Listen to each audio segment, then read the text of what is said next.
4.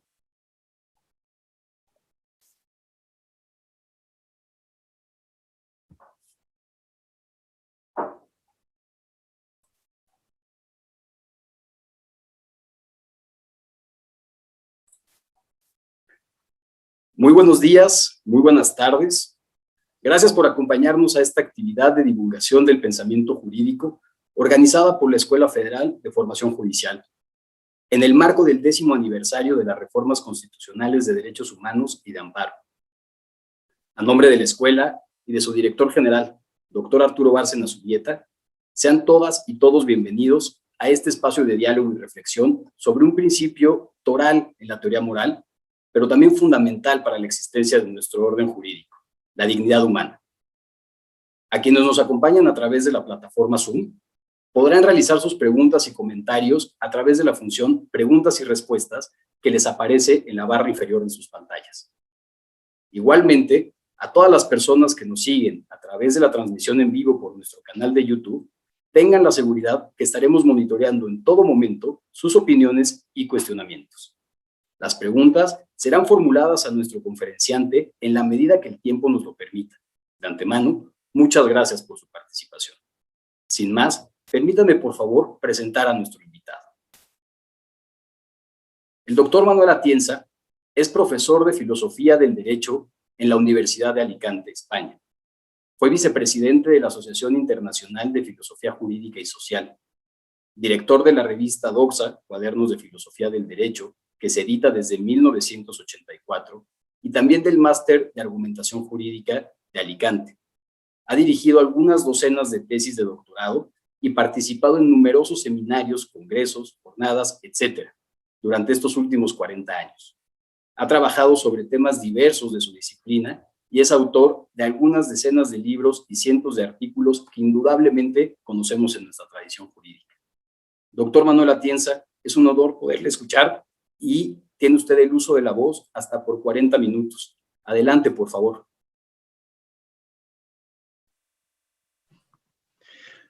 Pues muchas gracias y buenos días para ustedes. Y es para mí muy grato tener la oportunidad que me brinda el Instituto de la Judicatura de poder compartir con ustedes durante este espacio de tiempo que me parece que va a ser de un poco más de una hora. Como el presentador ha dicho, el tema sobre el que yo voy a disertar ahora, el de la dignidad humana, es efectivamente uno de los temas más fundamentales en la filosofía moral y también para el derecho. Que lo sea para la moral creo que es algo obvio y probablemente no necesite ninguna justificación. En el caso del derecho puede que sí, porque venimos, sobre todo en los países latinos, de una tradición positivista, legalista, basada en la idea de que el derecho es una cosa y la moral es otra y que tienen que estar separados. Y claro, la dignidad es un concepto cuya raigambre moral no puede ser puesta en duda. Y por eso no ha formado parte tradicionalmente del elenco de lo que hemos considerado como conceptos básicos del derecho. Piensen, por ejemplo, pues, la tradición kelseniana, que es la que nosotros hemos seguido.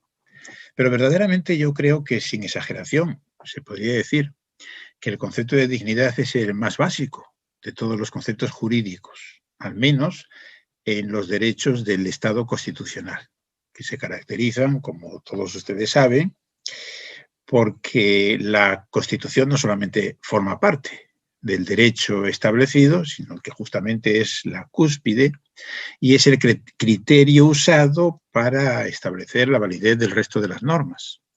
Y de la Constitución forman parte los derechos fundamentales.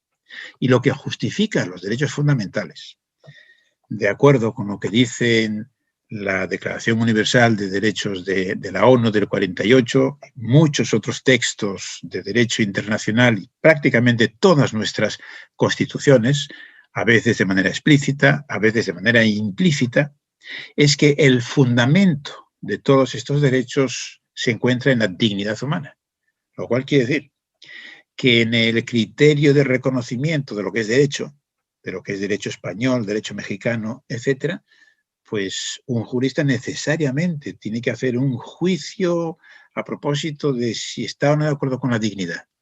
Normalmente no lo hacemos porque partimos de que efectivamente las normas, la inmensa mayoría, claro, de las normas de nuestros derechos, obviamente no van contra la dignidad humana. Esto solamente nos lo planteamos en los casos difíciles o muy difíciles, pero en realidad siempre está presente. Y por eso entonces la importancia creo que manifiesta. Ha habido mucha discusión sobre cómo entender la dignidad humana. Pero como luego vamos a ver, y algo que puede resultar sorprendente, este es un concepto que solamente ha interesado a los filósofos y a los juristas desde hace relativamente muy poco tiempo. Y en los últimos años quizás se podría decir que hay todo un boom de publicaciones sobre la dignidad. De hecho, de lo que yo quiero hablarles aquí es del último capítulo de un libro que he terminado hace algunas semanas y que espero que se publique en este año y que titularé Sobre la dignidad humana. Mi tesis fundamental, voy a empezar por plantearla. ¿Cómo entiendo yo la dignidad humana? Tiene muchas dimensiones, pero desde la perspectiva normativa, creo que podríamos decir que el principio de dignidad humana supone el derecho y la obligación que tiene cada uno de los individuos humanos de desarrollarse a sí mismo como persona. Y naturalmente hay muy diversas maneras de desarrollarse como persona, pero también hay ciertos límites. No cualquier forma de entender lo que es la vida, el plan de vida de cada uno, es aceptable. Esa es la primera parte del principio de dignidad humana, derecho y obligación que tiene cada uno de desarrollarse a sí mismo como persona y también la obligación, ahora solamente, claro, la obligación hacia los demás individuos humanos de contribuir a su libre e igual desarrollo como personas. Me parece que en esto consiste el núcleo de la dignidad humana y así entendido yo creo que es como también podemos comprender que efectivamente se haya presentado, usualmente se diga que es el fundamento de todos los derechos. Para tratar de reconstruir, diríamos, este concepto, de tratar de hacer una síntesis y de plantear también alguna conclusión a propósito de la dignidad humana. Yo he tomado muy en cuenta la obra de un autor del siglo XX, Ernst Bloch, quizás no muy conocido hoy en día, fue un autor marxista, pero diríamos de un marxismo un tanto especial, y él escribió un libro que precisamente se tituló Derecho Natural y Dignidad Humana, algo que resultaba verdaderamente extraordinario en la tradición marxista, que se hablase tanto de derecho natural como de dignidad humana. Parecería que los marxistas se ocupaban, diríamos, de otro tipo de cosas, de otro tipo de conceptos. Pero como decía, Ernst Bloch es un marxista muy especial. Se suele poner como el ejemplo del marxista que se interesó por el derecho natural y que construyó una teoría justnaturalista. Pero lo que a mí me interesa no es tanto su concepto de dignidad, su concepto de derecho natural, como el concepto de dignidad humana. Y respecto de esto, únicamente voy a señalar 3 puntos. Uno de ellos es que Bloch insiste en la idea de que la dignidad humana es algo que solo puede ser realizado en una sociedad socialista. Bueno, quizás luego podemos entrar en alguna precisión, o vamos a entrar en alguna precisión sobre cómo hay que entender el socialismo. Pero es una tesis suya muy importante, y para entenderla hay que también añadir que su concepción del mundo de la filosofía, la de Ernst Bloch, es una concepción histórica, dinámica, y que el socialismo que él defiende es un socialismo democrático, basado precisamente en los derechos fundamentales, y de ahí, claro, su interés por la dignidad humana.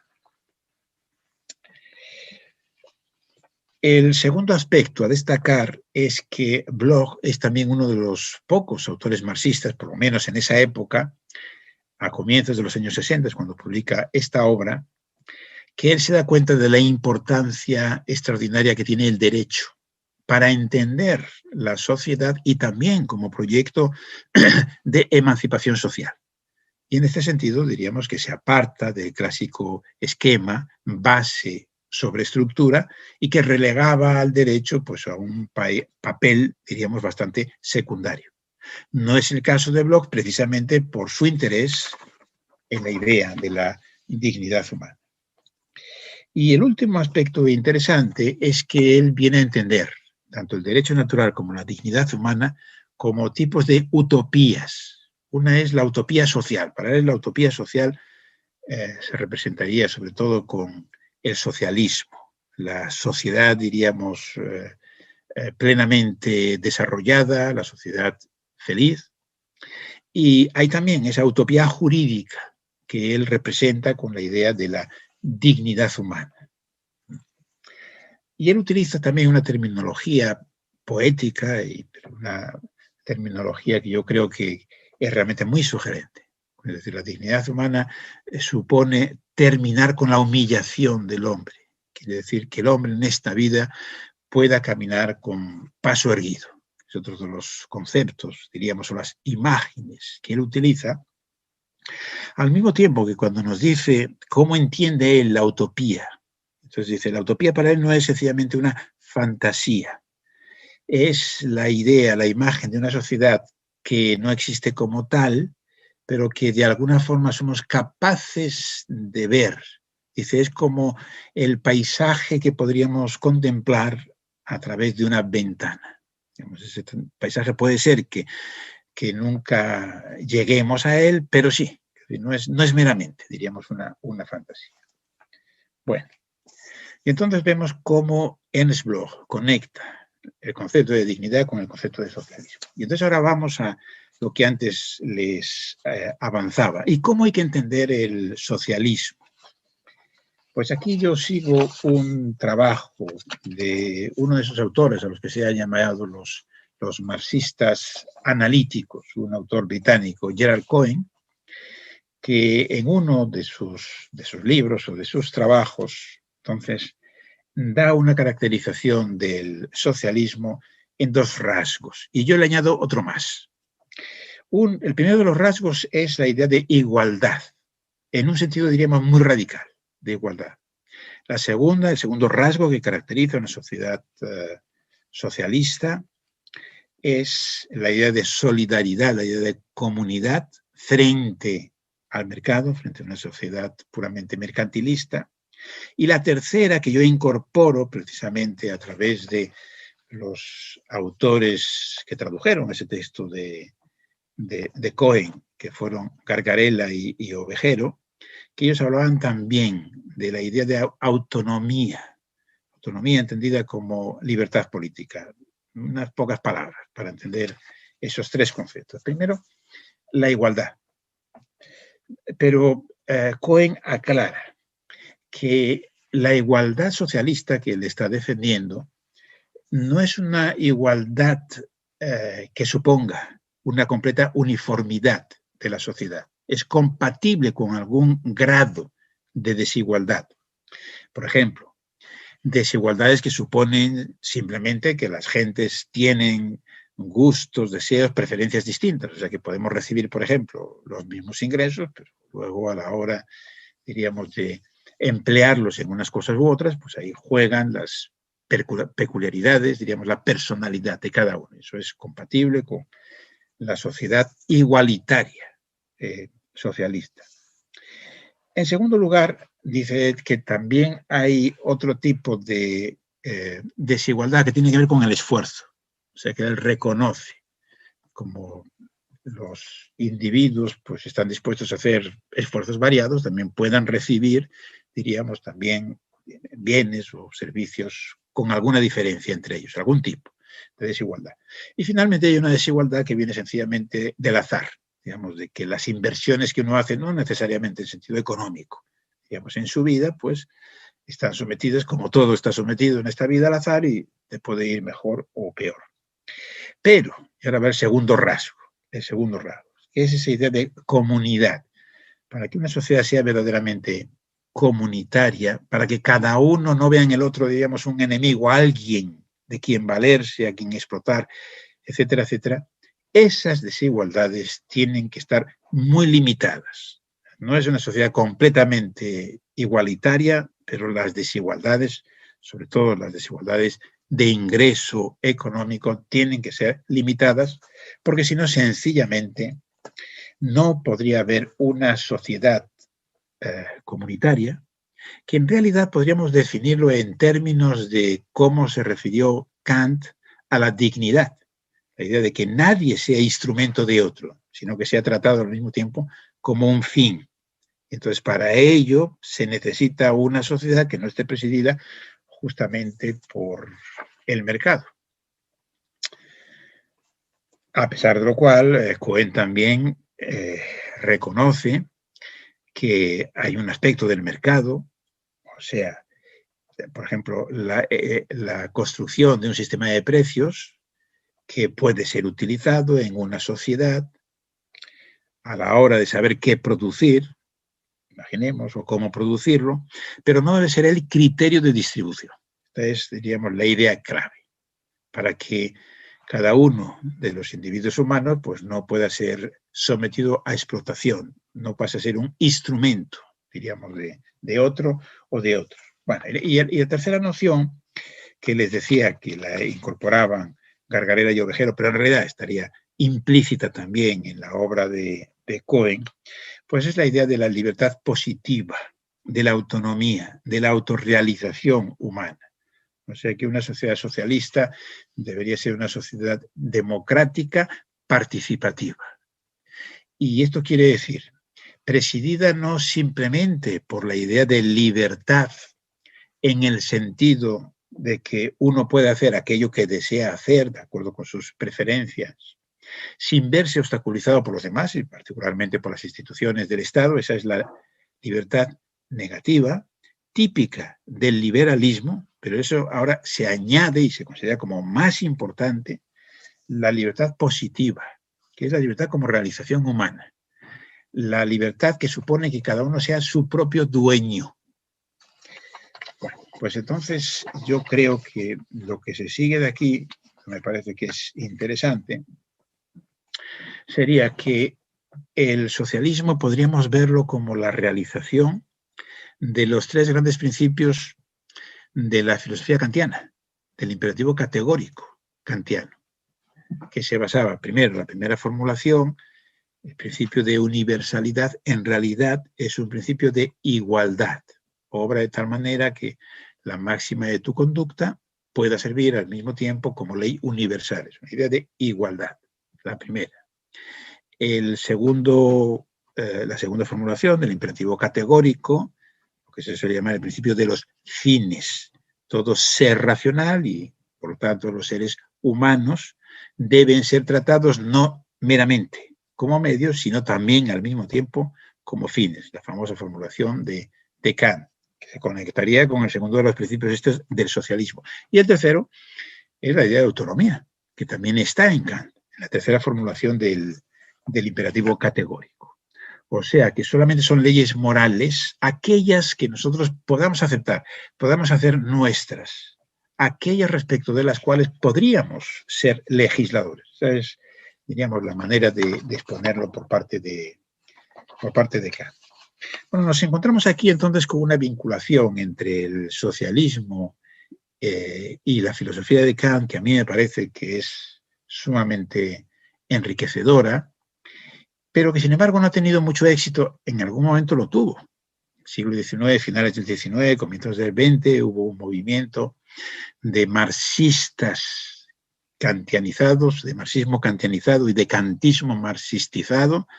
O sea que se vio como que efectivamente esas dos grandes filosofías podían sintetizarse, unirse entre sí.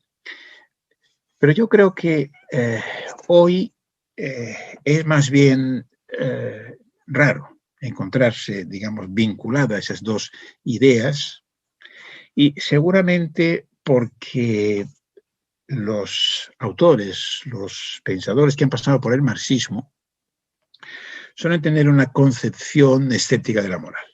En ese sentido, diríamos que no congenian tanto con el kantismo y no están de acuerdo con el objetivismo moral, que es una pieza fundamental de la filosofía de Kant. Entonces yo creo que es importante, de nuevo, decir algo sobre el objetivismo moral, que yo creo que es una pieza necesaria para poder entender adecuadamente nuestros derechos y poder operar en ellos. Y claro, el concepto de dignidad humana solamente tiene sentido si uno es un objetivista moral. Si eres un escéptico moral, naturalmente, pues ¿de qué vas a hablar? De dignidad.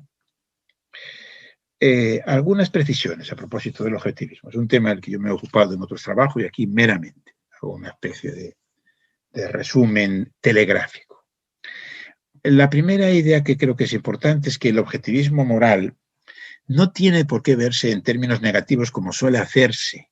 A veces se piensa que ser objetivista moral es lo mismo que ser absolutista moral y se vincula, por ejemplo, con concepciones religiosas, teológicas. Creo que eso es completamente infundado. El objetivismo es una concepción de la moral que piensa que efectivamente podemos fundamentar objetivamente nuestras tesis, nuestros juicios morales, como ocurre en el campo de la ciencia. Pero, por otro lado, todas nuestras proposiciones morales son falibles, como son también falibles todas las tesis científicas. Está abierto. Y el objetivismo moral, además, no solamente no es contrario a la tolerancia, sino que yo creo que la única manera de ser auténticamente tolerante es siendo al mismo tiempo objetivista moral, porque hay algo que pasa por tolerancia, pero que no es tolerancia, sino que es indiferencia moral.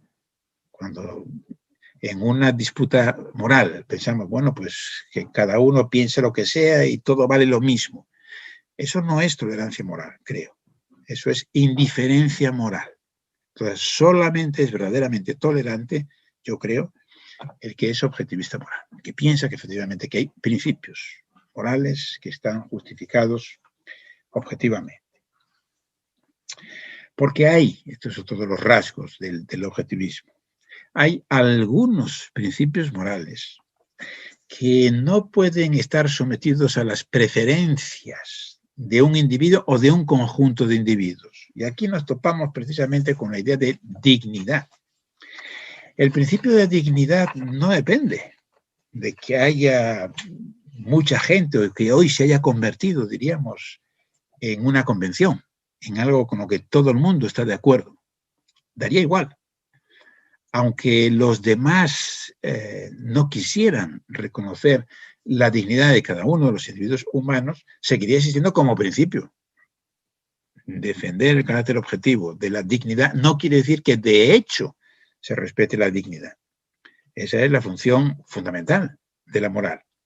Mostrar cómo deben ser las cosas, el derecho, la moral, debería hacer que los individuos se tratasen entre sí de acuerdo con el principio de dignidad, pero eso no quiere decir que de hecho las cosas ocurran así, no quiere decir que todas las normas jurídicas tengan como objetivo proteger la dignidad humana, que todas nuestras acciones consistan en esto, etc.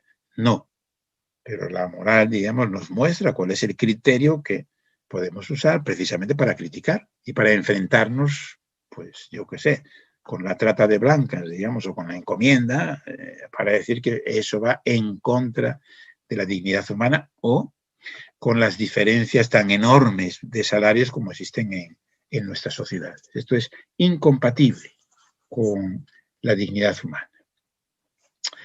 Bueno, como digo, necesitamos el objetivismo moral porque si no, no podemos dar sentido a los derechos del Estado constitucional, insisto, que incluye en la Constitución, y la Constitución forma parte del ordenamiento, incluye una declaración amplia de los derechos fundamentales. Pero claro, estos derechos fundamentales tienen que estar fundamentados, y lo están, de hecho, en la dignidad.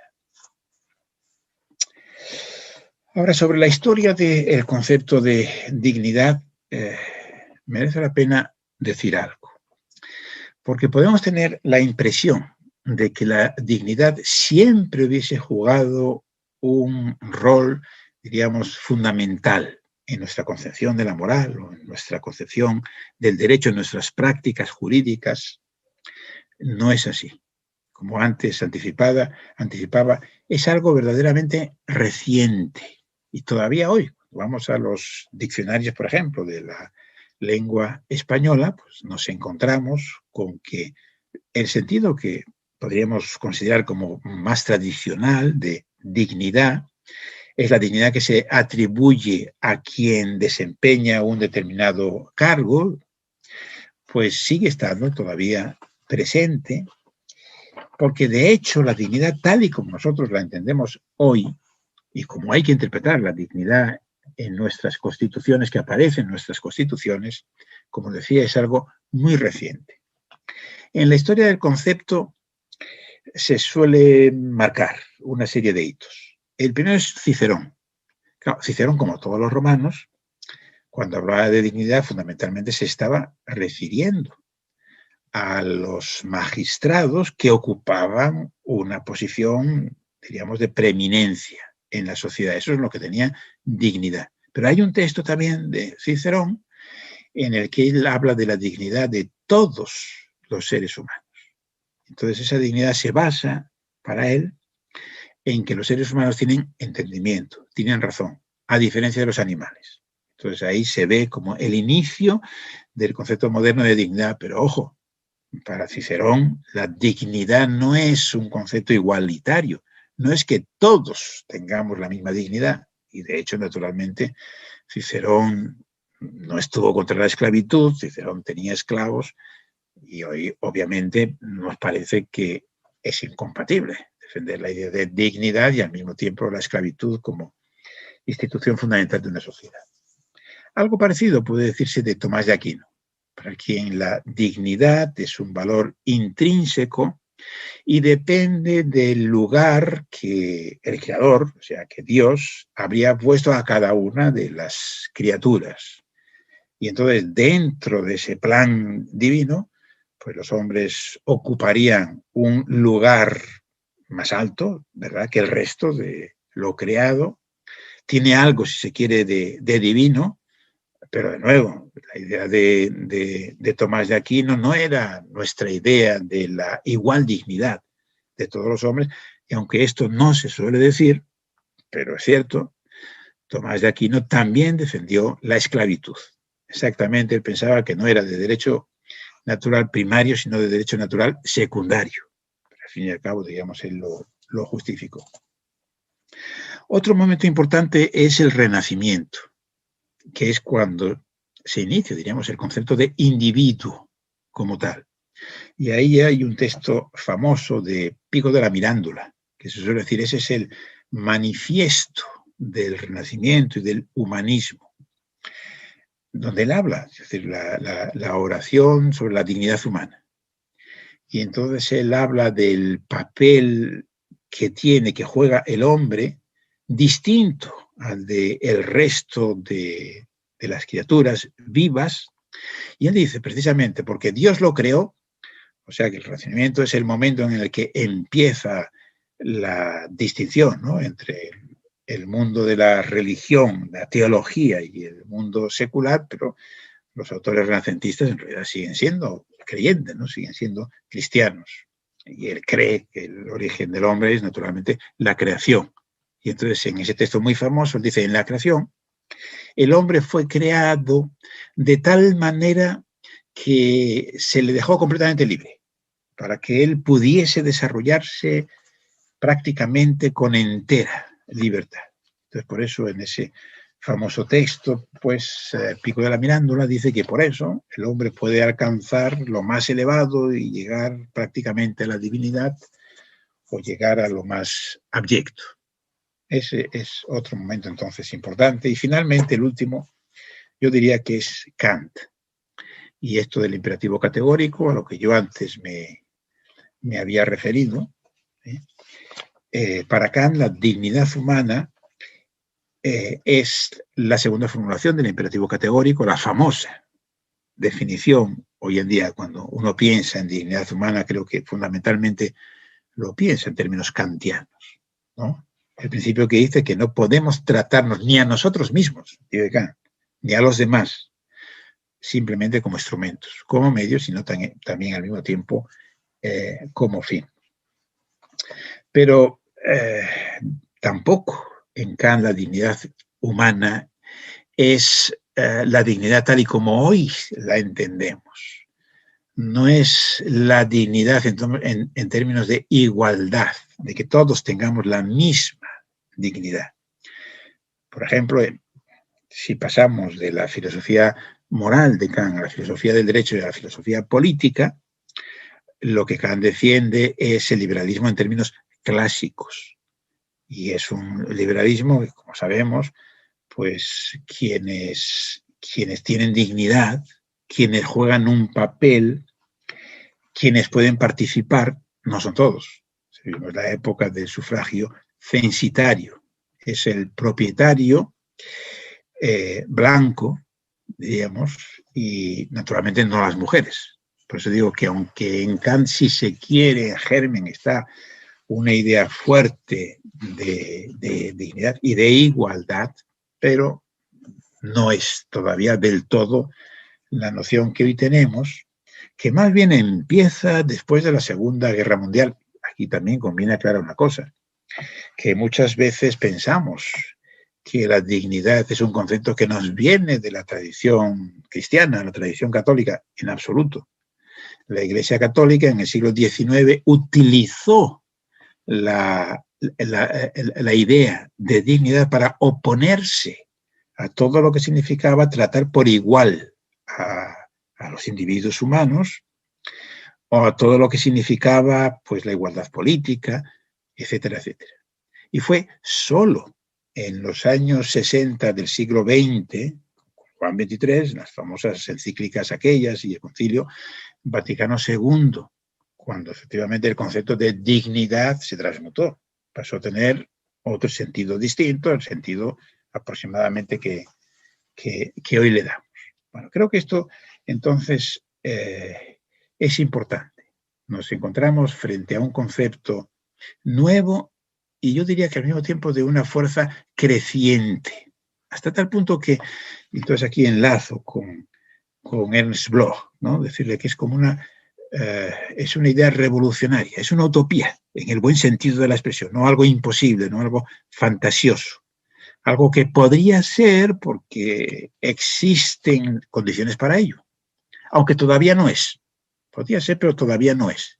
Y por eso juega ese papel revolucionario, transformador, y por lo que hace al plano jurídico, pues solamente desde la Declaración de Derechos de Naciones Unidas del 48 es cuando efectivamente se incorporó a nuestros textos. Muy bien. Uno de los problemas que plantea la dignidad es naturalmente a quién podemos extender, qué entidades podemos considerar que son susceptibles de ser calificadas de dignas o de poseer alguna dignidad. Y aquí está el otro de los problemas. Si dignidad es uno de estos términos todo o nada, o se tiene o no se tiene, o cabe graduarlo de alguna manera. Bueno, entonces esto nos lleva al problema de los derechos de los animales. Claro, para atribuir derecho a algunas entidades, pues teníamos que considerar que efectivamente fuesen dignas. Entonces, tiene sentido atribuir dignidad a los animales y, en consecuencia, atribuirles derechos. Esa es una discusión en marcha relativamente compleja, en la que no voy a entrar porque quiero atenerme al tiempo que me han concedido los organizadores, pero mi tesis es que en el sentido de dignidad plena no. Los animales, ni siquiera los animales que estarían más próximos, ¿no?, a nosotros, a los humanos, gozarían de dignidad plena, aunque quizás cabría hablar de una dignidad precaria, incipiente o algo así. Pues en relación, por ejemplo, con los delfines, con las ballenas, con los chimpancés, ¿no?, poner algunos ejemplos de animales que están más próximos a nosotros, naturalmente, en la evolución y que tienen, además, algunos rasgos, desde luego, la capacidad de sentir y la capacidad de comunicarse limitadamente. A veces se habla del lenguaje, por ejemplo, de los delfines y cosas así. Bueno, ese es un problema, yo diría, abierto, y lo dejo así, en el sentido de que me parece que no podemos hablar de dignidad plena, pero quizás sí, alguna dignidad incipiente, y en ese sentido, pues hablar de derechos de los animales no sería completamente absurdo, como digo, referido al menos a algunos animales, aunque tiene limitaciones, yo diría, también obvias. Porque claro, si pensamos en derechos de los animales, en realidad, pues solamente podríamos pensar en el derecho a la vida, el derecho a no sufrir malos tratos. Pero claro, cuando hoy pensamos en los derechos humanos, en las declaraciones internacionales o constitucionales, muchísimos otros derechos que es obvio que no podemos aplicar a los animales, ¿no? Pero hay una tendencia a darle cada vez más importancia, diríamos, no solamente a la naturaleza, sino particularmente la naturaleza sintiente. Ahí hay un texto de Bentham, famoso, que les recuerdo, ¿no? Cuando Bentham dijo, bueno, a propósito precisamente de cómo tratar a los animales, cuando él dijo, la pregunta importante no es si pueden razonar, si pueden pensar, sino si pueden sentir. Si pueden sentir placer y dolor. Bueno, ese es un elemento, no es el único, yo creo, con el que tenemos que jugar a la hora de ver qué entidades gozan o no de dignidad y en consecuencia de derechos, pero es algo muy importante que efectivamente, pues tradicionalmente se había olvidado. E incluso últimamente, pues también se plantea el problema de si algunas máquinas autónomas, como puede ser un automóvil que anda solo, que se maneja solo, pues si tiene sentido reconocer algún tipo de derecho. Algunos rasgos, claro, tiene parecidos a nosotros, como puede ser eso de la autonomía, la capacidad de comunicación. Hay máquinas que son capaces de entrar, como sabemos, ¿no?, en conversación con nosotros. Bueno, esos son un poco problemas, si se quiere, para el futuro. Y ahora voy, el resto del tiempo que me queda. Me gustaría terminar en unos 5 minutos o poco más. Diríamos a lo que podríamos considerar las conclusiones, yo diría, fundamentales a propósito de la dignidad humana. Bueno, la primera es que hay muchos sentidos de la expresión dignidad. Y que incluso cuando nos encontramos con autores que aparentemente usarían la dignidad en el mismo sentido, por ejemplo, como valor intrínseco, puede ser el caso de Tomás de Aquino, puede ser el caso también de Kant, pero aunque los dos nos digan que para ellos la dignidad es un valor intrínseco, sin embargo, la noción que manejan de dignidad es muy distinta, porque distinta es también la filosofía de cada uno, ¿no? Y luego también el concepto de dignidad tiene otra característica muy obvia, y es su carácter muy impreciso. Es muy difícil de dar una definición con alguna precisión, ¿verdad?, de qué sea la dignidad. Hay un abuso del término de dignidad, entonces muchas veces pues sencillamente se usa como una palabra prestigiosa. Para tratar de defender una determinada tesis, pues se dice que actuar de otra manera e ir en contra significaría conculcar la dignidad humana. Piensen, por ejemplo, particularmente en el campo de la bioética, pues casi todas las discusiones de los últimos tiempos han estado atravesadas por la idea de dignidad. Y a veces, por ejemplo, pues quienes son contrarios al aborto dicen que permitir el aborto es un atentado contra la dignidad, y los que lo defienden, pues en lugar de dignidad hablan de autonomía, o las madres de alquiler, o la eutanasia. O sea que hay un uso de dignidad que es un uso muy poco preciso, es un uso más bien ideológico, y eso ha llevado a algunos autores.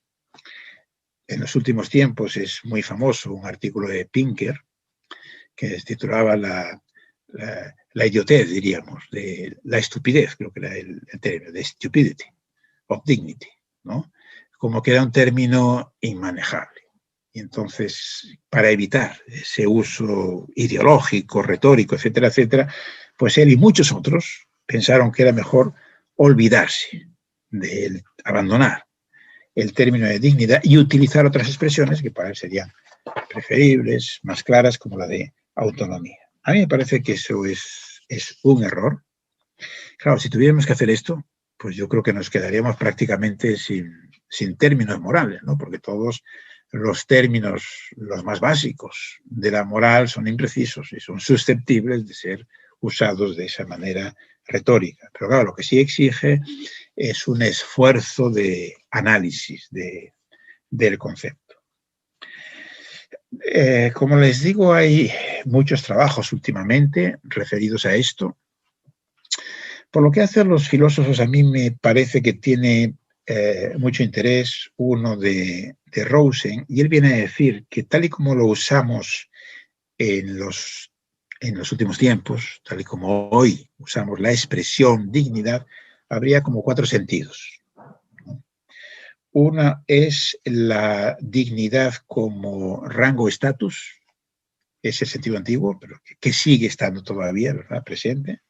Otro es la dignidad como valor intrínseco, lo de Kant o la Iglesia Católica. Otro es la dignidad como forma de comportarse, como rasgo de carácter, cuando es una persona muy digna. Bueno, a veces tiene incluso puede tener un sentido peyorativo.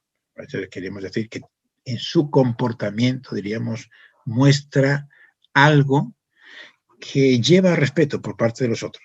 Y entonces es el cuarto sentido, dignidad en el sentido de tratar a otro con respeto.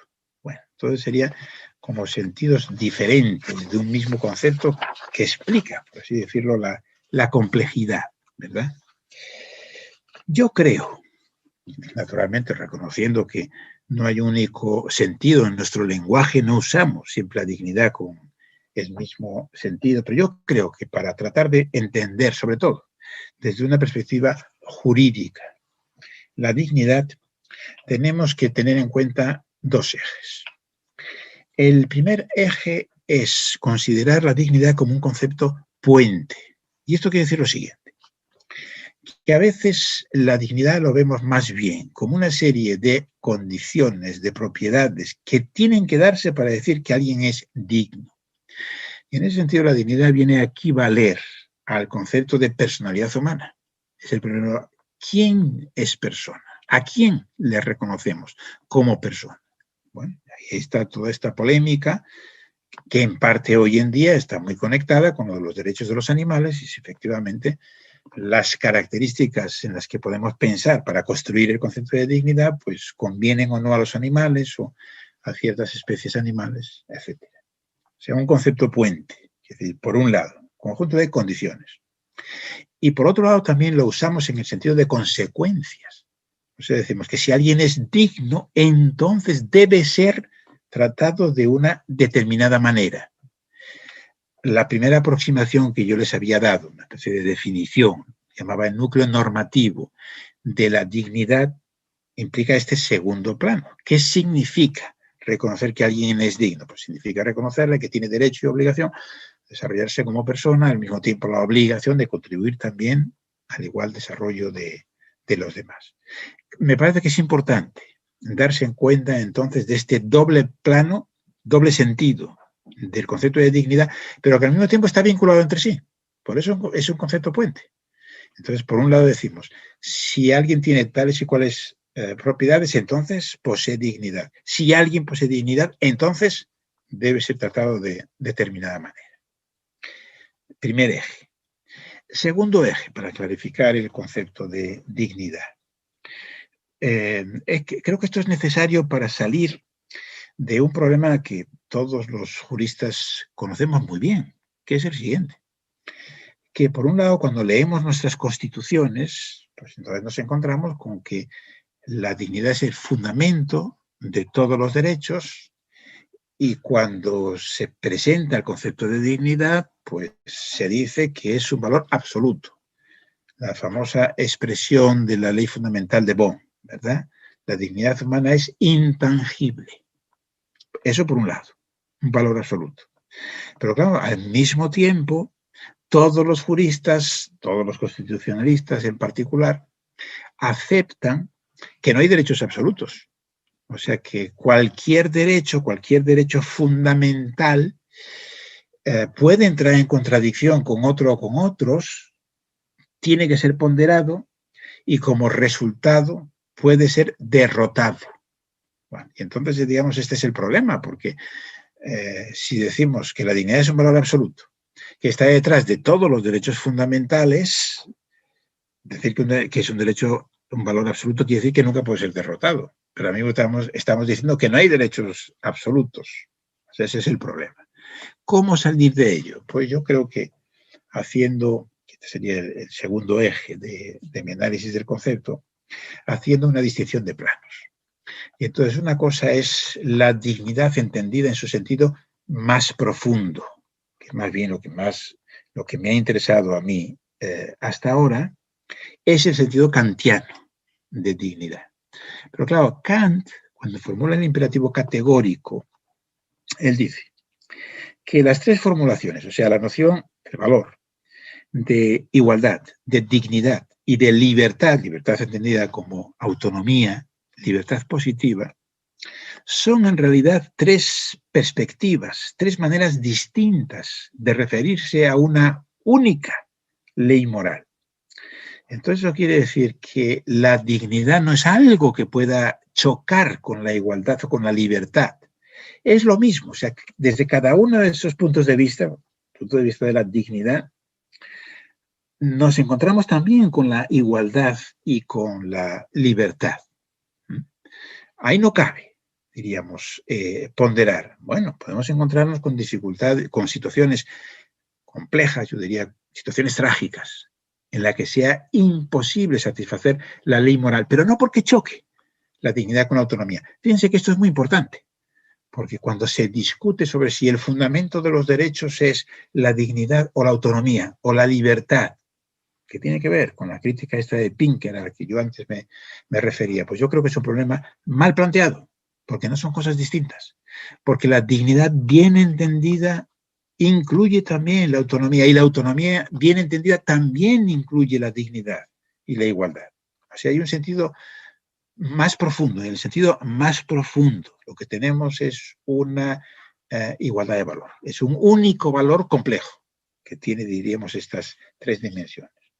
Pero luego hay otro sentido, diríamos, menos abstracto de dignidad. Cuando hablamos del principio de dignidad, pues tal y como lo entendía, por ejemplo, Carlos Nino, o por ejemplo, cuando decimos, le damos la formulación kantiana de no instrumentalizar a otro, etcétera, tiene un menor grado de abstracción, y en ese sentido, entonces podemos decir que con la dignidad están vinculados no todos los derechos fundamentales, sino solo algunos de ellos. Se quiere, particularmente conectados están solo algunos de ellos.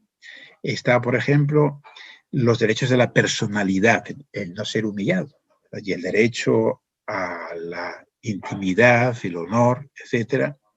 Derechos fundamentales de naturaleza procesal, ser tratado de cierta manera por la justicia. Derechos sociales, cosa muy importante, el derecho a contar con los medios de subsistencia necesarios para llevar a cabo una vida digna. Y ahora está el tercer nivel, que es el nivel más concreto, y es la dignidad transformada en derechos concretos, que serán estos a los que yo me estoy refiriendo. Derecho al honor, derecho a la intimidad, derecho a un salario digno, derecho a una vivienda digna, etcétera, etcétera. Entonces, cuando decimos que efectivamente los derechos pueden ser ponderados y que no hay derechos absolutos, nos referimos a este último nivel de la dignidad. Pero si nos refiriésemos a la dignidad en su sentido más profundo, pues entonces efectivamente tendríamos que decir que no cabe la ponderación. Y me parece que esta es una manera razonable de resolver ese problema característico de los juristas. Habría más cosas que decir, pero prefiero que queden para la conversación que tengamos ahora. Y únicamente, una cosa quiero decir, que esta concepción de la dignidad, cuando hablo de la dignidad, en su sentido más profundo, que involucra también la igualdad y la autonomía, es una noción muy exigente de dignidad, de derecho positivo, las exigencias de la dignidad. Fíjense, las exigencias de la dignidad no es únicamente el cómo tratar a los demás, sino también cómo tratarse a sí mismo. Uno puede tratarse a sí mismo de manera indigna, por supuesto, pero yo creo que el derecho no debe entrar en esto. O sea que es una manera de reconocer que derecho y moral, aunque estén intrínsecamente conectados entre sí, pero sin embargo no son lo mismo. Y la dignidad, diríamos, nos permite también entender este aspecto. Y con ello, entonces ya habré terminado mi exposición y quedo a expensas de las preguntas que quieran hacerme. Muchas gracias por su atención. Doctor, muchísimas gracias a usted. Gracias por el panorama planteado. Me gustaría solamente retomar en este último elemento y citar a Eduardo Galeano, ¿no? Precisamente donde hace referencia a que la utopía es el horizonte para seguir caminando, ¿no? Precisamente en ese mismo contexto, pues en ese ánimo de los derechos de los sistemas jurídicos por construir condiciones para poder ejercer la vida en las condiciones que acaba de describir, pues precisamente creo que es donde se puede entender a la utopía no como un sueño, sino precisamente como un horizonte que avanza de manera programática con el avance mismo de la humanidad. Muchísimas gracias nuevamente, doctor. Muchas gracias a las personas que han participado. Recibimos durante su exposición muchísimas preguntas. Hemos logrado consolidar algunas que son las más reiteradas, y si me permite, formularía entonces primero 3 preguntas para poder pasar a las respuestas. La primera de ellas es una pregunta que tiene que ver directamente con la concepción de la dignidad como un principio moral desde la perspectiva del objetivismo moral. ¿Cuál es la vinculación entre los principios morales desde esta perspectiva y la deliberación política y democrática? Es decir, ¿las definiciones de los principios pueden ser resultados de la actividad racional y aislada de una persona, como podría ser la búsqueda de conocimiento en las ciencias naturales, o hasta qué punto necesariamente implica y es resultado del diálogo y consenso entre los pares, entre las personas pares? En ese mismo contexto, doctor, hago referencia a lo que Avishai Margalit llamó la sociedad decente. Precisamente desde esta visión o esta aproximación negativa a la dignidad como una forma de no humillación, la sociedad decente sería entonces la sociedad que sus instituciones públicas permiten o respetan precisamente ese espacio de dignidad. La pregunta entonces en concreto es, para hablar de dignidad, ¿es necesario el correlativo de abuso de poder? Y finalmente en esta primera parte, doctor, me gustaría también recuperar una de las preguntas que va sobre el relativismo moral. La pregunta es, ¿el relativismo moral pudo haber sido ya resuelto por la posición de John Rawls sobre el consenso traslapado? Adelante, doctor. Muchísimas gracias. Muchas gracias a los que han planteado las preguntas. Lo que me dice de Eduardo Galeano, sí, efectivamente es la misma idea, no sé incluso si habrá jugado algún papel la obra de Bloch en Galeano, pero esa es la idea, ¿no? De la utopía, efectivamente, como un horizonte posible. Recuerden la obra famosa de Marcuse, ¿no? que es del año 60, lo del final de la utopía, que sería algo para tomarse, diríamos, muy en serio. En la obra de Marcuse jugó un papel muy importante, ¿no? En todos los movimientos del 68, el Mayo francés, etc. Lo del final de la utopía quería decir que, de acuerdo con el desarrollo económico científico de la época, 1960, ni qué decir, digamos, hoy, en el año 2021, ya habría el desarrollo de las fuerzas productivas, de las fuerzas económicas, de la ciencia y de la tecnología suficiente como para que eso, que de alguna manera fueron la tradición de la utopía, ¿no? De Tomás Moro, etcétera, etcétera, sociedades sencillamente inventadas por literatos, visionarios, etcétera, etcétera, podría llevarse a la realidad. Y entonces la pregunta es, ¿y por qué? ¿Y por qué no lo hemos convertido en realidad? Porque nuestras sociedades ya no son sociedades, diríamos, de la miseria, en cierto modo. Hay bienes, ¿no? Hay riqueza suficiente como para satisfacer las necesidades básicas y más que básicas de todos. Entonces es un problema efectivamente de distribución y de ahí la importancia extraordinaria del derecho, porque al fin y al cabo, pues el derecho es una técnica que tiene que ver con esto, ¿no? O sea que si va mal nuestro mundo, digamos, no va como muchas veces se nos hace pensar, porque se produzca poco o algo así. Producimos suficiente riqueza en el conjunto del planeta, no cabe ninguna duda, ¿no? Ni va mal tampoco porque no haya desarrollo científico y tecnológico, que lo hay y extraordinario, como hemos visto, por ejemplo, en la pandemia. El problema de la pandemia, digamos, el aspecto positivo es que vemos que sí, que la ciencia y la tecnología son capaces de mucho. Y lo que falla es la política. Y lo que falla, diremos, es la organización, la manera de organizarnos como sociedad, ¿no? O sea que en esto, esa es la idea del blog. Y efectivamente, pues sí, yo creo que Galeano está en la misma onda. Bueno, las otras preguntas en realidad creo que forman parte de un mismo paquete, ¿no? Que es el problema del objetivismo y del relativismo moral, ¿no? El positivismo jurídico, pensemos en Kelsen, pensemos en Hart, pensemos en Bobbio, pensemos en Carrió, poner así nombres importantes, sin duda han contribuido mucho a la clarificación de conceptos, a que podamos pensar mejor el derecho y entender mejor muchas cosas. Pero han supuesto también una gran rémora, sobre todo hoy, porque uno puede entender que cuando Kelsen escribe la teoría pura o Hart el concepto de derecho, pues que ellos sean positivistas y que insistan en la separación entre el derecho y la moral. Más difícil de entender, en mi opinión, es el relativismo kelseniano. En lo que no cayó Hart. Hart, digamos, no es del todo objetivista, pero tampoco hay una declaración muy clara de relativismo, ¿no? Por su lado. Pero como digo, el positivismo jurídico nos ha proveído de una serie de conceptos, de herramientas que son útiles y nos siguen siendo útiles. Pero significa también una rémora enorme para poder entender nuestros derechos y para poder manejarnos en los derechos. Y uno de los aspectos más importantes de esa rémora es el relativismo moral, el escepticismo moral, que se ve, por ejemplo, a propósito de la dignidad humana. Y quien dice dignidad humana pasaría a decir también pues, todos los otros conceptos morales o el manejo de los derechos fundamentales.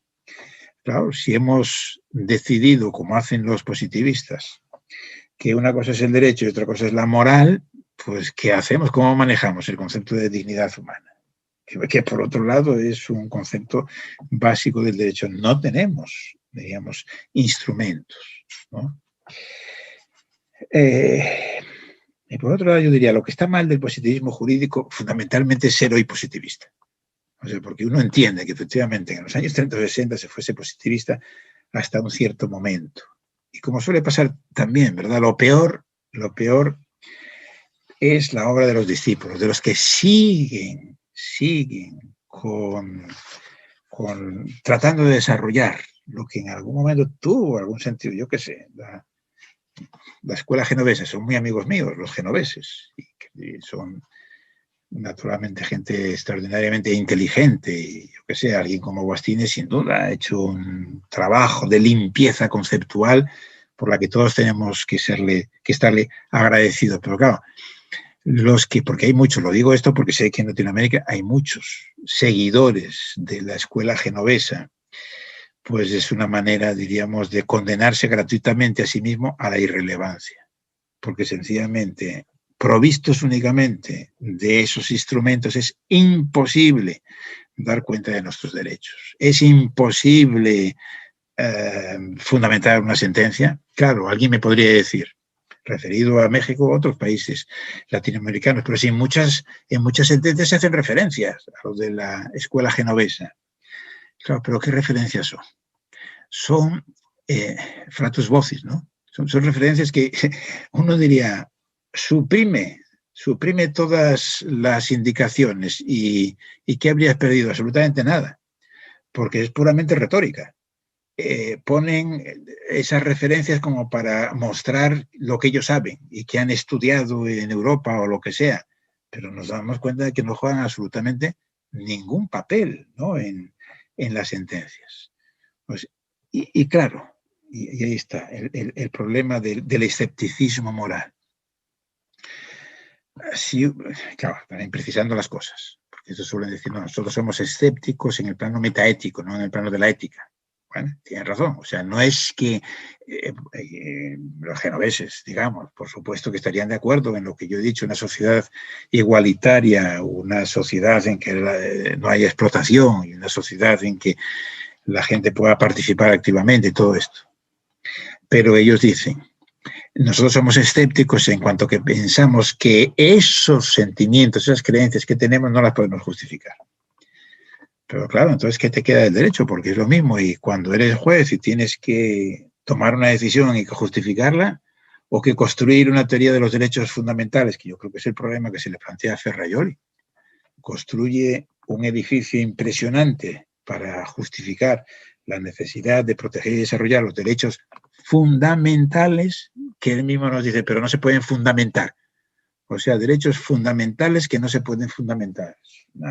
Creo una contradicción que lleva, como digo, que lleva a la irrelevancia o a un uso puramente retórico, que me temo que es lo que está pasando en muchas cortes y en muchas facultades de derecho, ¿no? Y yo creo que en buena medida eso tiene que ver con el escepticismo moral, ¿no? Y con no aceptar el relativismo moral. Ahora se me dice, la crítica al relativismo, Rawls. Pues yo diría que Rawls efectivamente es un autor muy respetable. Quizás pues podríamos hacerles algunas críticas o algo así, pero Rawls es otra cosa. Y uno diría, claro, Rawls es lo que está en el trasfondo de Dworkin.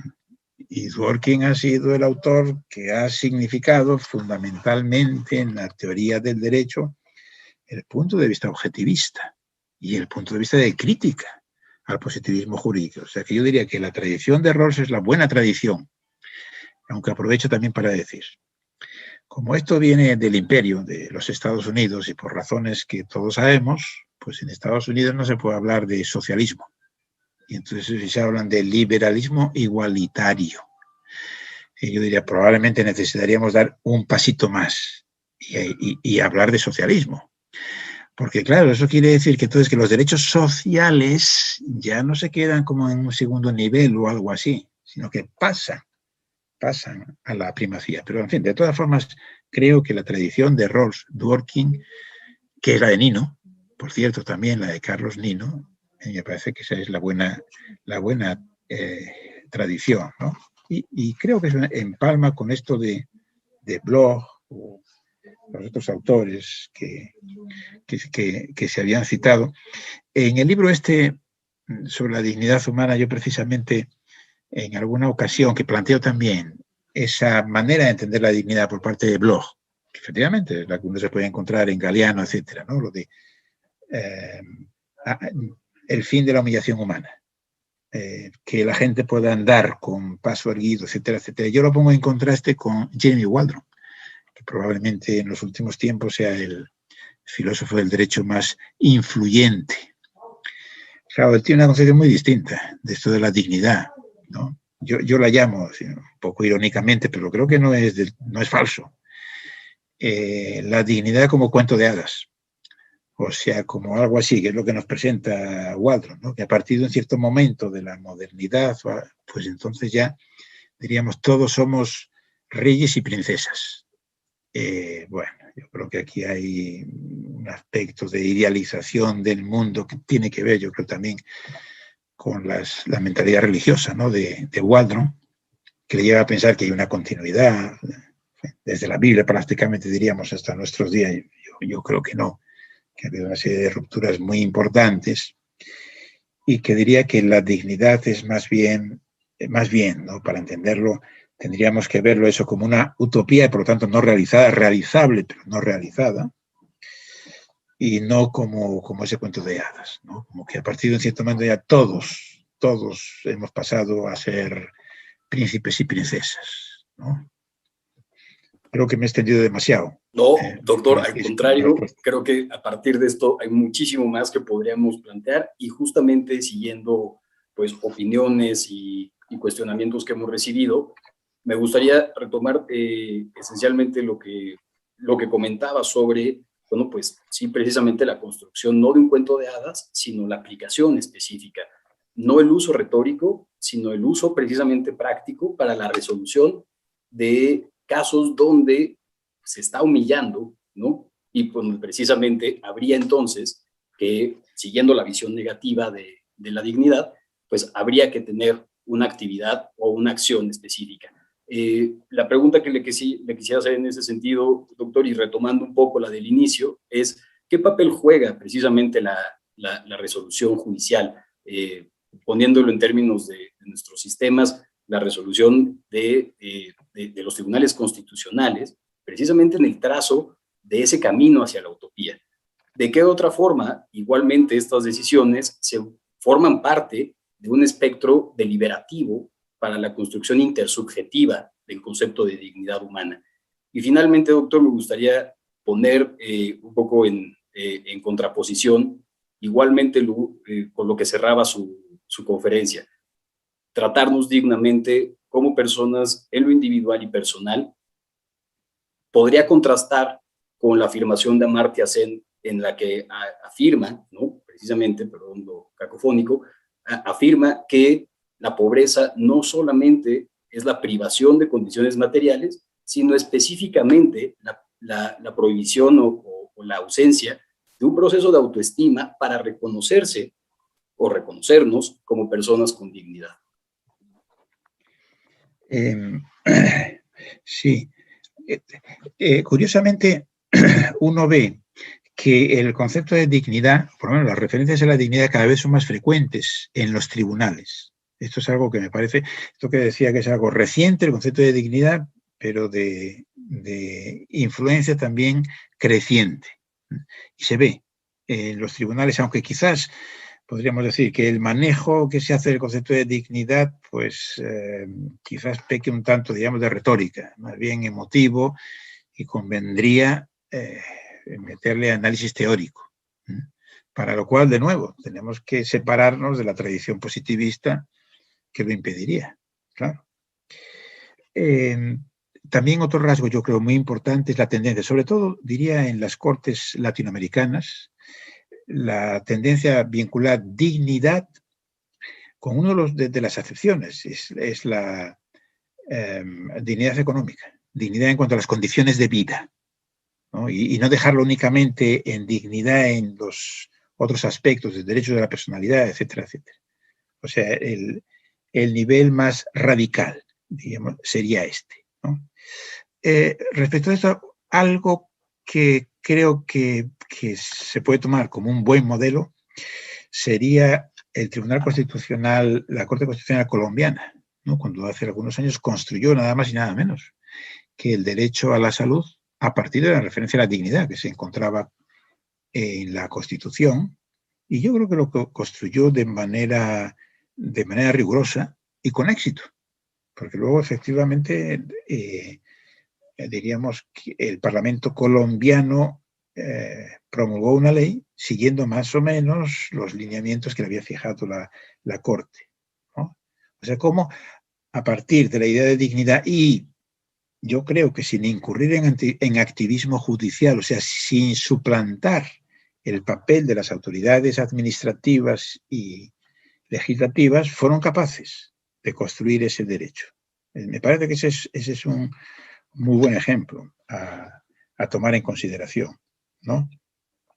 Y esto de Amartya Sen, sí, Amartya Sen claramente, digamos, estaría en la misma línea. Lo que pasa que, de nuevo, bueno, un aspecto interesante de Amartya Sen es que por sus características, ¿no?, de ser un indio, conoce también esa tradición. Entonces, efectivamente, él muestra como estas ideas de dignidad, pues, bueno, seguramente el máximo exponente filosófico pues es Kant y seguirá siendo Kant, pero que también en la tradición de la cultura, de la cultura india se puede rastrear algo muy semejante, cosa que me parece que es muy importante mostrarlo, ¿no? Porque igual cuando se dice los derechos humanos, pero una construcción europea que luego se impone, no, eso es una pura contingencia. O sea, es como dice la ciencia moderna, pues surgió en Europa. ¿Y qué más da? Podría haber surgido donde fuera. Es decir, pero los valores son valores objetivos y entonces la idea de dignidad es igual. Entonces, ese aspecto de Sen a mí en su libro reciente me parece que es bien interesante. Sen está también en la línea de Rawls. Cuando uno lee la obra de Sen, en cierto modo hay una especie de esfuerzo, pero esto forma parte de los usos académicos anglosajones, ¿no? Hay una especie de esfuerzo por ser original y por mostrar que él está diciendo cosas distintas de Rawls, pero me parece que en realidad básicamente sería lo mismo. Y fíjate también que esto que tú muy acertadamente has resaltado, que dice que la dignidad no solamente, o dos facetas de la dignidad, ¿no?, de condiciones materiales, de vida y también de autorrespeto. Bueno, esto en realidad es la misma idea de Bloch, cuando dice lo de la utopía socialista y la utopía jurídica centrada en la dignidad humana. La utopía socialista, asegurar condiciones de vida, tal y como él más bien ve lo de la dignidad humana vinculado al derecho, que el derecho garantiza esto, ¿no?, que se puede caminar con paso erguido. Pero, diríamos, en la academia anglosajona, pues se ha tomado la decisión, seguramente no consciente, o no en todos conscientes, de prescindir de la tradición socialista, lo cual es algo, para mí, algo verdaderamente extraordinario.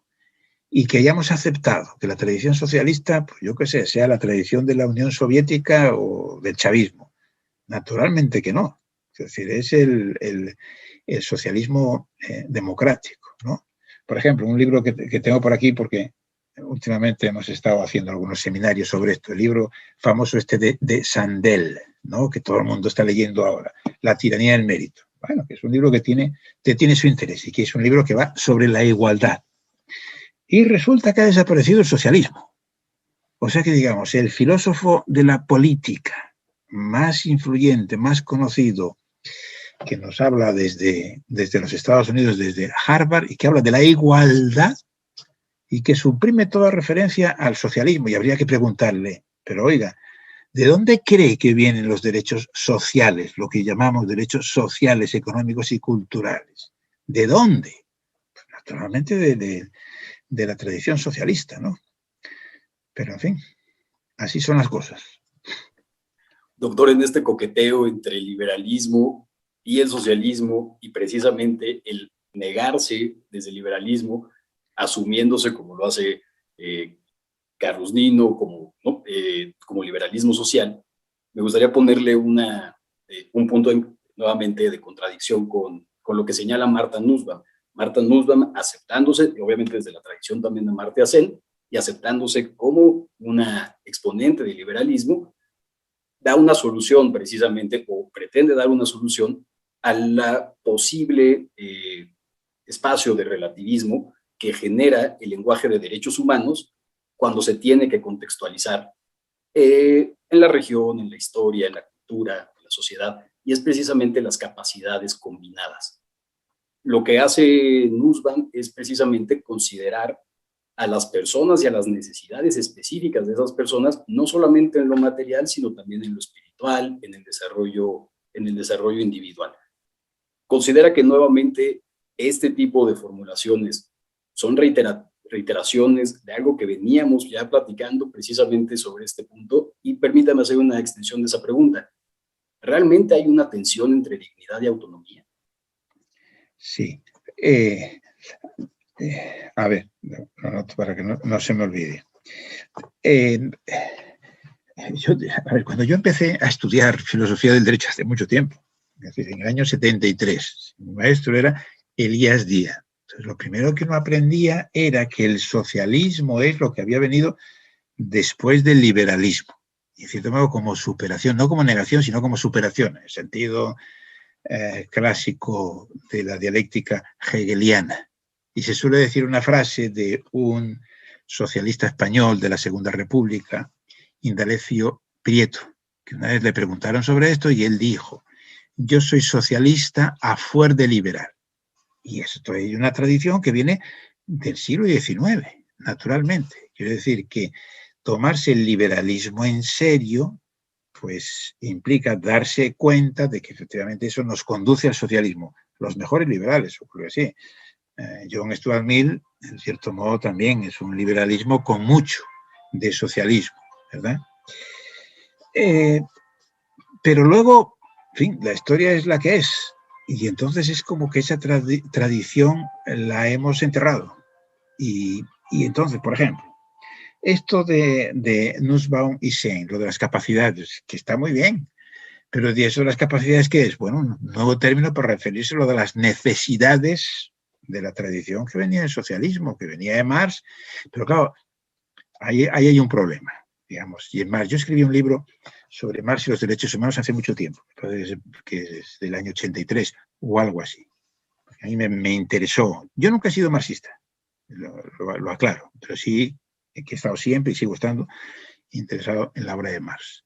Entonces traté de estudiar a fondo los problemas de ética y de derechos humanos en Marx.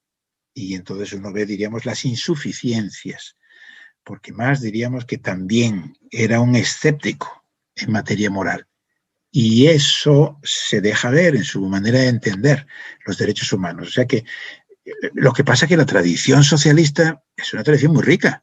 Bueno, como el liberalismo, porque tiene mucha gracia. Ahora los que hablan de liberalismo y de que nuestra democracia es la democracia liberal, etcétera, etcétera, parecen haber olvidado lo que generó el liberalismo, la explotación terrible de la clase obrera, de los niños, de las mujeres, las hambrunas, la explotación, diríamos, tremenda, ¿no? La falta de democracia. Pues la gente cree que la democracia es algo que empezó en Inglaterra con la Revolución Industrial, ¿no? A finales del 17. No, si por democracia se entiende el sufragio universal, no el sufragio censitario, pues eso es una cosa, diríamos, muy reciente y que se debe al socialismo, que no fue el liberalismo el que introdujo las democracias, o sea que tiene gracia. Esto es lo de la democracia liberal. Y digo, y en la tradición socialista, pues es una tradición rica, claro. ¿Y dónde está? Por un lado. Lo que viene de Marx, que a su vez vienen muchas cosas de Marx, pero claro, lo peor que viene de Marx fue la tradición leninista, stalinista, Unión Soviética, etc. Pero existe también la tradición del socialismo democrático, que es la que yo creo que hay que reivindicar. Claro, es como si uno que fuese cristiano, católico, y le dijeran todo el tiempo: tú eres partidario de la Inquisición, tú formas parte de la Inquisición o quienes apoyan la Inquisición. Pues no. Y claro, en la tradición socialista pasa lo mismo, o sea, no cabe duda de que se ha utilizado en la Europa del Este y todo lo demás. No cabe duda también que en la obra de Marx hay algunos rasgos, hay que entenderlo bien, porque Marx tampoco estuvo nunca exactamente contra los derechos humanos, sino porque le parecían poco. La crítica además a los derechos humanos es que le parecían poco. Y la crítica de la Iglesia Católica, que la gente ha olvidado, y muchos, mis estudiantes, cuando les planteo este problema, se creen que los derechos humanos es una cosa que le debemos a la Iglesia. La Iglesia Católica fue la gran enemiga de los derechos humanos hasta los años 60 del siglo XX. Y a diferencia de Marx, que estaba, y de muchos marxistas que estaban en contra de los derechos humanos porque les parecía poco, la Iglesia Católica estaba en contra de los derechos humanos porque les parecía demasiado, porque ellos lo que defendían era la desigualdad extrema, diríamos, entre la gente. O sea que creo que aquí hay como una necesidad, diríamos, de hacer justicia, ¿no? Y claro que si uno hace filosofía política, insisto, no te puedes olvidar de que existió toda esta tradición socialista, ¿no? incluso diría, los grandes filósofos del derecho del siglo XX, todos fueron por ahí. O sea, Kelsen era un socialdemócrata, lo mismo que Alf Ross, socialista, fue también Bobbio, etcétera, etcétera. Y entonces yo creo que deberíamos recuperar esto. Y si tuviese yo que dar como una especie de una frase para resumir lo que yo diría a propósito de la dignidad, es que tomarse en serio la dignidad humana lleva necesariamente el socialismo. Doctor, sí. Permítame, por favor, recuperar esa última parte de la autonomía en relación con la dignidad y seguirle formulando solamente dos preguntas más de nuestro público. Precisamente la pregunta era, ¿existe alguna tensión? O sea, la tensión que existe entre dignidad y autonomía es una tensión permanente, tiene que ver con los casos. En mi opinión, es una falsa oposición. En este libro al que me estoy refiriendo tengo un capítulo que se refiere justamente a esto. Lo titulo, me parece, la fundamentación de los derechos humanos, dignidad o autonomía. Creo que es una falsa oposición. Y la oposición viene de entender la autonomía en el sentido liberal, en el sentido de la libertad negativa, y no en el sentido, bueno, parte también kantiano, de la libertad como autonomía. O sea, que una cosa es la libertad o la autonomía entendida como el derecho a comportarse como cada uno quiere, sin ser obstaculizado por los demás. Esa es la autonomía como libertad negativa, la famosa distinción de Isaiah Berlin, ¿no? Y de otros. Y otra cosa es la libertad positiva, y es la idea que nos viene de Rousseau, precisamente, de la tradición democrática y socialista. La idea de libertad como la de gobernarnos a nosotros mismos, ser nuestros propios dueños, la idea de participación. Entonces, hay una contraposición entre dignidad y autonomía si entendemos la autonomía en el primer sentido, que autonomía quiere decir libertad, hacer lo que cada uno quiere, satisfacer los deseos de cada cual. Entonces, naturalmente, uno diría así muchas veces, pues es claro, el límite de que no puedas llevar a cabo tal deseo es, te ponen una cortapisa que puede ser muy bien por razones, digamos, de respeto a la dignidad. Pero si tomásemos la libertad en el sentido más profundo, pues entonces yo creo que no, forma parte, diríamos, de la dignidad. Y eso es lo que, esa es otra de las ideas para mí más importantes, que yo creo que están en Kant. Cuando Kant dice que el imperativo categórico en realidad son como tres formulaciones distintas de la misma ley moral. Y entonces en la misma ley moral tenemos tanto la dignidad como la libertad y como la igualdad. Y ahí diríamos no habría contraposición. Creo que es la idea también defendida por Dworkin, ¿no? en los últimos escritos. Y yo creo que es muy importante también subrayar, porque hay mucha gente que no se da cuenta de esto. El primer sentido de libertad, la libertad como la satisfacción de los propios deseos y preferencias, es la libertad del neoliberalismo. O sea, es la libertad clásica del liberalismo y hoy del neoliberalismo. Pero claro, está la otra. La libertad como autonomía, la libertad positiva. A ver, que naturalmente, iba a decir, es más importante, pero tampoco niega la otra, bien entendida, por supuesto. O sea, que si uno es partidario de la libertad positiva, no puede ser porque diga, entonces no hay libertad negativa. Sí hay, pero tiene que estar limitada. Esta es la cosa, ¿no? Ahora recuerdo que Dworkin establece una distinción que yo creo que es una distinción más útil en inglés, es decir, entre lo que él llama freedom y liberty. A propósito de la libertad, esto es negativa. Y entonces, freedom es sencillamente actuar conforme con los deseos de cada cual, ¿no? Y él dice, pues, y en esto no hay ningún valor. ¿Qué valor va a haber?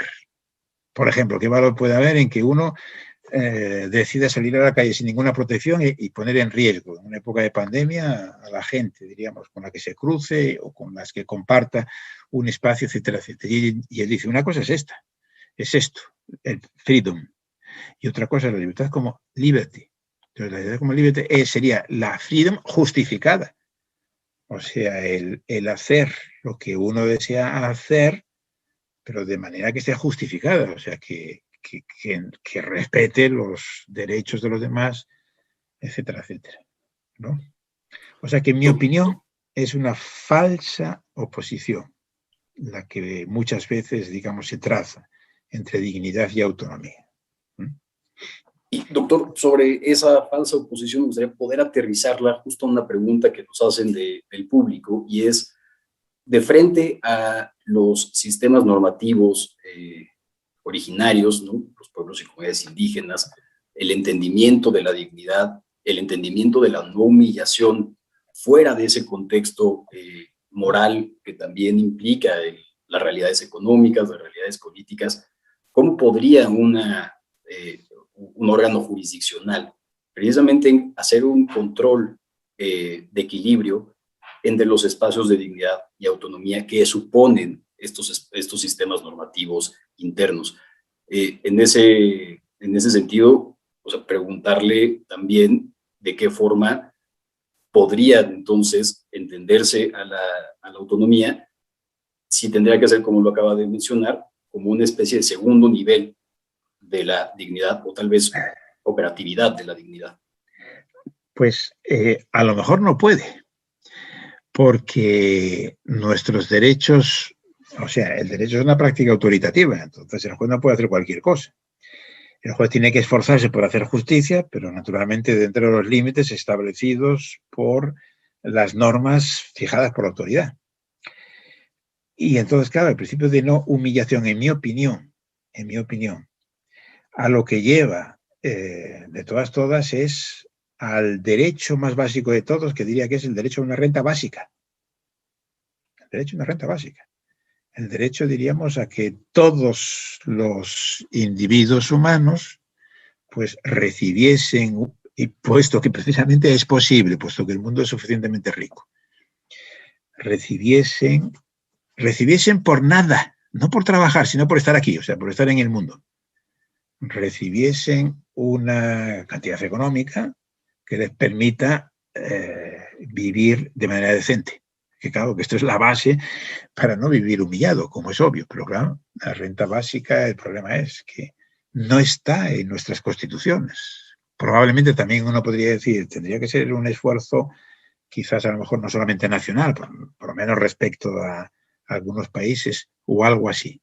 Pero yo creo que, al igual que antes decía, la dignidad lleva necesariamente al socialismo. Solamente una sociedad socialista bien entendida, me refería a una sociedad no uniforme, pero sí muy igualitaria, donde se aceptasen desigualdades, pero para nada, claro, las desigualdades con las que vivimos en los países occidentales y en el mundo en general, donde no se instrumentaliza a otro y donde hay una amplia participación, etcétera, etcétera. Y llevaría también, en el tema de los derechos, lleva el derecho a la renta básica, que es el derecho más fundamental de todos. Ahora, un juez puede establecer, yo diría, no, este es el papel del legislador. Pero, bueno, los jueces, como el resto de los ciudadanos, sí que podríamos contribuir a impulsar un movimiento, primero, de tomar conciencia de que efectivamente ese es el derecho más básico y que además puede ser realizado. Es impresionante la cantidad de ideología que hay por aquí. Por ejemplo, cuando se discute esto, ¿no? con estudiantes jóvenes o no tan jóvenes. Pero ¿cómo va a recibir alguien un dinero por no trabajar? Y entonces ¿no? uno le contesta, pero vamos a ver, el problema que tenemos hoy en el mundo, concretamente en España, no es que la gente no quiera trabajar, es que no puede. Es que no puede trabajar, es que no hay trabajo para todos, porque, diríamos, el sistema está organizado de esa manera. Creo que lo de la renta básica es algo fundamental. Y estamos en un momento, por eso esto de que lo de la dignidad efectivamente es una utopía realizable, pero es una utopía. No vivimos en un mundo donde esté realizado la dignidad. Estamos todavía muy distantes. En algunos aspectos, diríamos, hemos progresado, en otros no. Por eso cuando se habla del progreso de la humanidad, pues según y cómo. En algunas cosas hemos progresado. Tecnológicamente no cabe ninguna duda. En otros aspectos es más discutible y en algunos aspectos probablemente no solamente no hemos progresado, sino que hemos involucionado. Y entonces conviene ser conscientes de todo esto, ¿no? Y lo anterior, se me estaba ocurriendo, digamos, un ejemplo, para ver por qué, cómo el planteamiento esto de dignidad frente a autonomía, yo creo que es equivocado. Por ejemplo, sobre el aborto.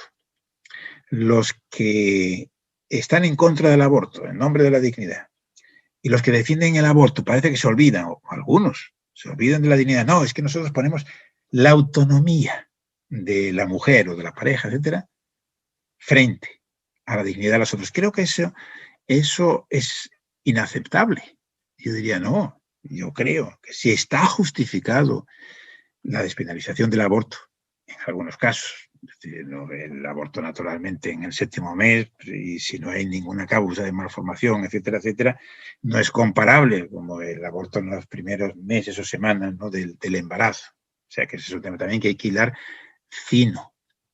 Pero digo, el que defiende, como es mi caso, que está justificado el aborto, no es porque yo ponga por encima la autonomía de la dignidad, sino porque creo que no se va contra la dignidad. Claro, porque si se fuera contra la dignidad, ¿cómo uno va a justificar entonces el aborto? Y quien dice el aborto dice, yo qué sé, la maternidad subrogada o la eutanasia, en fin, los problemas que venimos discutiendo en los últimos tiempos, ¿no? O sea que yo creo que hasta retóricamente es un error de parte de muchos autores, diríamos, de izquierda, ¿no?, de dejarse ocupar el terreno de la dignidad por parte de quienes tienen básicamente creencias religiosas. Yo diría, no, la dignidad es una causa, diríamos, secular, y está en la tradición socialista, y por eso me parece tan interesante recordar la obra de Ernst Bloch. Doctor, muchísimas gracias.